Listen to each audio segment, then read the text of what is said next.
Hi everyone, so for this week's video I have my good friend and colleague with me joining us. We're going to be talking about guilt and how we deal with guilt and coping through it. So I'm very thankful for Kayla joining me, just because, as I mentioned to all my guests that actually come on here, it's sometimes difficult to relive the experience and have to retell it and kind of get into that state of mind where it's not like we're talking about happy things here. We're talking about things that happen in life. We're talking about how we deal with death. So sometimes people can become uncomfortable, and I've asked some friends and some colleagues, hey, you want to jump on my video? And it's like, I'm fine when they tell me, listen, I'm not ready for that, or I don't know that I can go to that place just yet. And I respect that. So I'm very thankful for everyone willing to share the story, just because with grief, there's times where you feel very alone. There's times where you feel that your pain is unique to you. There's times where you feel like your experience is unique to you. And sometimes when you actually hear of other stories and say, hey, wait, like that sounds similar to what I'm going through, it kind of helps you process the experience a little bit better, because at least you're able to connect with someone else that shares a similar experience. So without further ado, I'm going to let Kayla introduce herself, and then we'll jump right into the topic. Okay, well, like she said, my name is Kayla. It's nice to be here today with all of you. I'm going to talk a little bit about what I went through with a close friend of mine who passed away. And yeah, so. Yeah, so Kayla, right now, we're going to start off by sharing her experience with loss.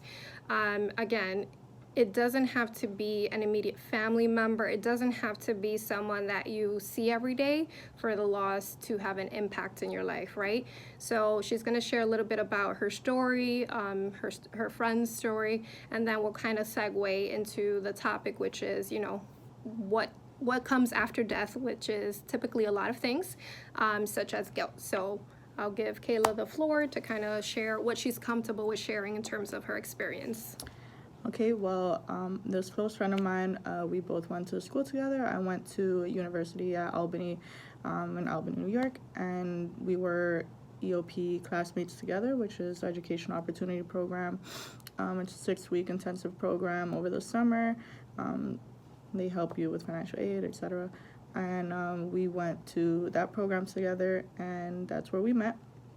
We got relatively close. It was a whole group of us. We all pretty much got along, and throughout college and throughout the years in school, we, in passing, we always caught up and said what's up to each other, how are things going, classes.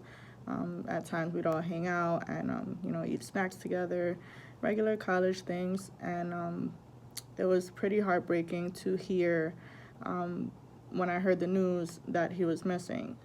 Now, when I heard the news, I remember being in my apartment in Albany. I was a junior at the time, and it was Thanksgiving break. I didn't come home to Manhattan, New York for Thanksgiving that time. I actually stayed over there to work, and I was by myself, and I just saw it on Instagram all over the place on a flyer that he was missing. Please call him. Please, if anyone has any information, notify the parents and things like that. And Let me stop you right there. What were your first thoughts when you realized, oh my goodness, this person that I know that became a friend? Because also, you don't have to know someone for 1,000 years to develop closeness with them, to develop some kind of attachment, to develop a friendship. There's times where you meet someone and instantly you like connect and you're like almost inseparable after that.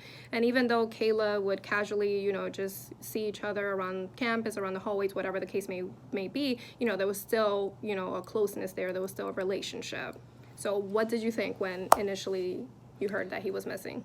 Well, when I heard he was missing and when I saw the flyer, I just like really sat up in my chair. Like, this is somebody that I know, like, holy SHIT.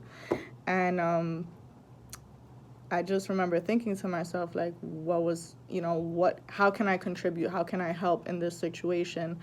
When was the last time I saw him? And I couldn't even put my finger on that. Like, what exactly do I remember from him? Like, can I contribute any information? And I couldn't, because I was in Albany and this happened during Thanksgiving break, which everyone usually comes home.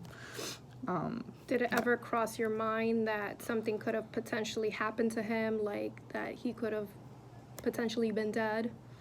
The thought did cross my mind, but I tried to stay very positive, as things like that happen all the time, and they could have possibly been, at a friend's house, or just their phone was dead or something. I tried to stay positive and listen to, kind of my heart, and like positive scenarios that happen, as opposed to, oh my God, worst case scenario, he's dead or something really happened to him, wrong place, wrong time.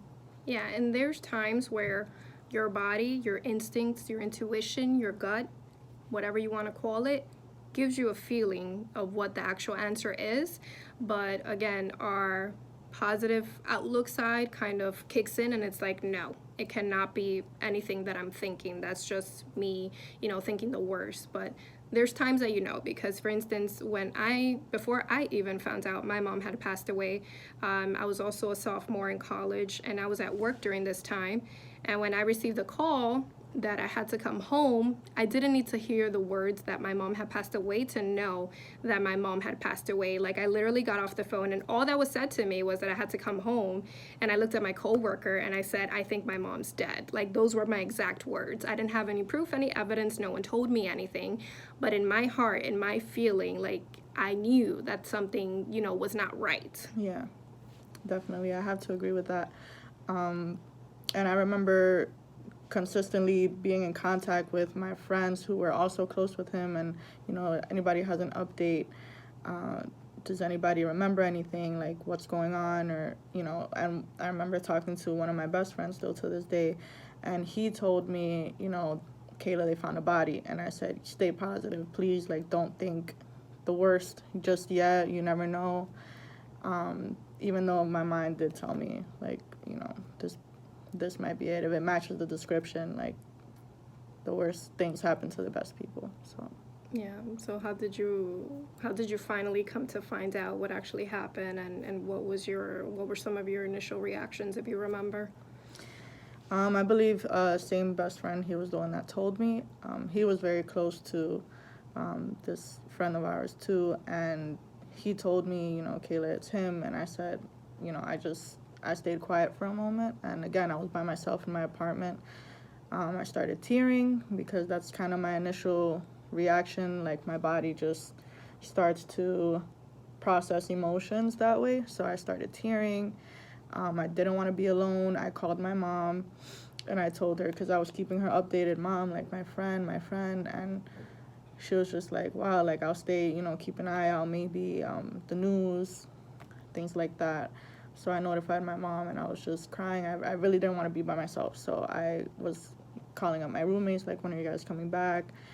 But obviously, end of Thanksgiving break, and it was a hard couple of days, because it's usually the Thursday to the Sunday. So a hard, very, very difficult couple of days. It didn't feel very family-like, the way you would normally feel during that holiday. It felt very just empty. So Yeah, because definitely death has a way of making those that survive obviously feel like it's almost interrupted what your life was supposed to look like, those, for that time frame. It makes you feel like you have this emptiness, and no matter what you do, no matter what you say, like, nothing, is able to kind of fill that void, and that kind of questioning, like, is this real life? Is this just a really bad nightmare? Because I remember the first night that, my mom had passed away, like, I stayed up pretty late, and in the living room, I was simply just, having these thoughts, like, this is not real life right now. Because, again, when tragedies happen, you never expect them to happen to you. So when they do, it's like, what the fuck? Mm-hmm. There's no better phrase to describe it. Just because, again, you're trying to come to grips as to what actually happened, and you're trying to process it while, dealing with everyone else that's around you. So do you want to share, or do you feel comfortable sharing exactly what happened to him? Yeah, so we found out much later that it was actually ruled a suicide, which was very difficult for all of us to process up in school, simply because, you know, this person was very happy all of the time, easygoing, very interactive with everybody. So, you know how they always say it's always the happiest people that hide the most sadness, and it hurts even till this day, just because we never got kind of closure and like answers as to like what's going on with you, and that's kind of like the regret that I think we're all feeling at this point. Like, we never asked, or possibly he didn't share enough, or I'm not sure, but yeah. So regret actually is a good segue for us to start talking about guilt and, kind of what we deal with, what we think about, once the person's gone. Because usually when you experience the loss right away, your mind shifts back to all the things you could have done that would have potentially saved the person, but you didn't. All the things that perhaps you did in the past, and you felt like perhaps you could have done better. Everything that ultimately would have led to perhaps a different outcome, a different fate. And it's very difficult as a person who loves, other people or whatever the case may be, to accept and come to grips with the fact that when we are going, there's nothing that's going to stop or prevent that death, right? We all come into this world with an end date. The same way we have a birth date, we have a death date. And none of us are prepared for it, no matter, how much we talk about it. We could literally be expecting to die tomorrow, and tomorrow will come, and it'll come just as a surprise, just because that we're never ready. We're never prepared to actually face our own death and the death of, people that we love. So do you want to share a little bit more about, those feelings of guilt and, how you were able to process them and what they represented for you? Yeah, so I mean, something that definitely overcame me, and still till this day I'm very specific about when it comes to people around me, is just safety. I've always felt the need now to say, please get home safe, please let me know when you're home. And I think that specific situation really altered the way I think, especially about everything going on around us nowadays. Something that I felt super guilty about at the time, and it took me a while to get over, was just not saying enough, not talking enough, but not saying not asking enough questions, not saying, how are you, how is everything, instead of being more general, just be more specific. Like, is there anything that is bothering you? Is there anything I can help with? But the way I kind of overcame that is just saying, you can't fix the world, you can't fix everybody, you can only help somebody if they want to help themselves. And yeah, and to interject just briefly, the main thing, and it's funny because before we actually started doing this video, I was bouncing off ideas on the topic with Kayla, and I actually, was reflecting, why do we insist so much on ruminating over the thoughts of woulda, coulda, shoulda, when in reality those thoughts at the end of the day are not going to change the outcome. And I think that that's perhaps the part where a lot of us get stuck in. I put myself included in that, just because with my mom's death, like, I was literally replaying the day over and over and over and over and over again, like just playing different scenarios of what could have perhaps changed the outcome, which is, that she ultimately passed away. And what I've come to realize years later is that as much as we say, we could have done this better, we could have said this, we could have asked more questions, we're not God. And sometimes we kind of think we have more control than what we actually have. And I think that's the part that really gets to people, is knowing that there are just simply things that no matter what you do, say, or breathe, or think, you're not going to be able to control the situation. There are times where, doctors themselves will tell people, listen, sure, you could have done X, Y, Z, but at the end of the day, that person could have been in the middle of an emergency room and still died. Right. Because guess what? When it's your time, it's your time. Yep. And, whether you're religious, spiritual, whatever the case may be, we all die. And when it's your time, it's your time. And sometimes we have to letting go of that control and that need to feel like we're the ones responsible for keeping people alive. We're responsible for keeping ourselves alive, you know?